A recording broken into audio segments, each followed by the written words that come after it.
थोड़े लाउड बोलिए। अलाउड होना जी। चाहिए। अच्छा, सबसे पहले तो मैं प्रणाम कहना चाहती हूँ और धन्यवाद करके शुरू करना चाहती हूँ हमारे पत्रकार मित्रों, सभी मित्रों यहाँ आए हैं हमसे जुड़ने के लिए। और हम मानते हैं कि ये माध्यम जो है, इससे हम करोड़ों को पहुँच सकते हैं और हमारी आवाज़ को करोड़ों में पहुँच सकते हैं। तो आप यहाँ अपने कीमती समय निकाल के आए हैं, तो उसके लिए हम शुक्रिया अदा कहना चाहते हैं। और जैसे कि पहले बोले हैं, हमारा निर्वासित तिब्बती संसद जो है वो एक लोकप्रिय और लोकतांत्रिक के तौर से हमें निर्वासित स्थिति में रह रहे दुनिया भर में तिब्बती समुदाय जो है वो हमें चुनती है। तो हम यहाँ पर उनकी प्रतिनिधि ही नहीं, तिब्बत के भीतर रह रहे हमारे तिब्बती भाइयों और बहनों जो चीन की कब्जे में है, जो चीन की आक्रमण की वजह से बहुत कुछ सह रहा है और गंभीर घटनाओं में अभी फंस चुके हैं, उनके तौर से हम यहाँ कुछ आपके सामने और भारत सरकार के सामने कुछ बातें लेकर आए हैं।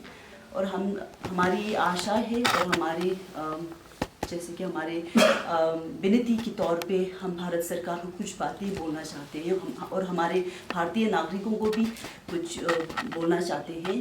अब आपको पता ही होगा कि तिब्बत इतिहास में एक स्वतंत्र राष्ट्र रहा है। हमारा खुद का जो है खुद का क्षेत्र है, हमारा खुद का आबादी है, हमारा खुद का सरकार है। और उससे भी ज़्यादा सबूत ये है कि हमने जो है राजनीतिक संबंध रखे हमारे पड़ोसी देशों के साथ, इंडिया उसमें इंक्लूडेड है। और हमारे बीच में और हमारे और भारत के बीच में जो संबंध रहा है वो 100 साल या 200 साल पुराना नहीं, 2000 साल से अधिक रिश्ता और संबंध रहा है। वो भी एक धार्मिक संबंध रहा है, हमारे सांस्कृतिक संबंध रहा है और व्यापारिक भी संबंध रहे हैं। तो अभी चीन जो क्लेम कर रहे हैं कि वो सीमा उनका है, वो तो इतिहास में था ही नहीं। चीन और भारत के बीच में जो एक राष्ट्र था वो एक बफर स्टेट के तौर पे था, वो तिब्बत था।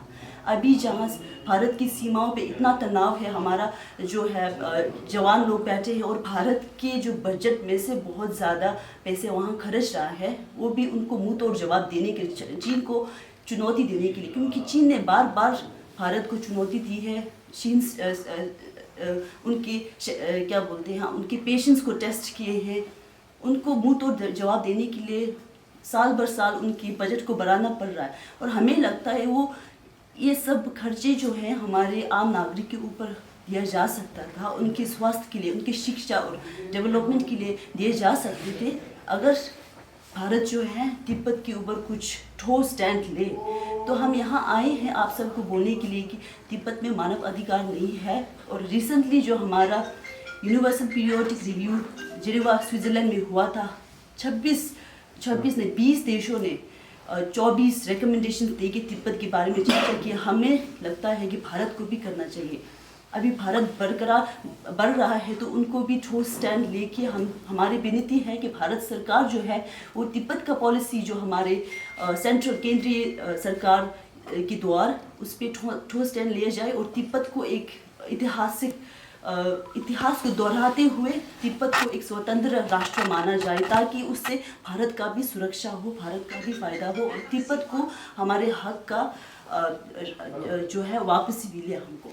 यही विनती लेकर हम आए हैं और सबको इस द्वारा हम धन्यवाद भी बोलना चाहते हैं, क्योंकि जब हमारे कठिन समय आए थे तब भारत खुद अपने आज़ादी, भारत को खुद आज़ाद मिलके कुछ सालों ही हुआ था और उन्होंने हमें सहायता दिया, हमें समर्थन दिया और इतने क्या बोलते हैं, हमें बहुत सारे नैतिक ही नहीं, मॉरल सपोर्ट ही नहीं, हमें तो बहुत मटेरियल सपोर्ट दिया। और हमारा जो आंदोलन है स्वतंत्रता का, उसको बरकरार रखने में, हमारा राष्ट्र पहचान जो है, जो चीन अभी उसको मिटाना चाहते ताकि पूरा दुनिया भूल जाए कि तिब्बत नाम का एक राष्ट्र था, उसको बरकरार रखने में भारत ने हमें बहुत सहायता दिया और समर्थन दिया। और सभी हम भारतीय सरकार को धन्यवाद कहना चाहते हैं और हम भारतीय नागरिकों को भी धन्यवाद कहना चाहते हैं कि हमको अपना जैसा ही माना।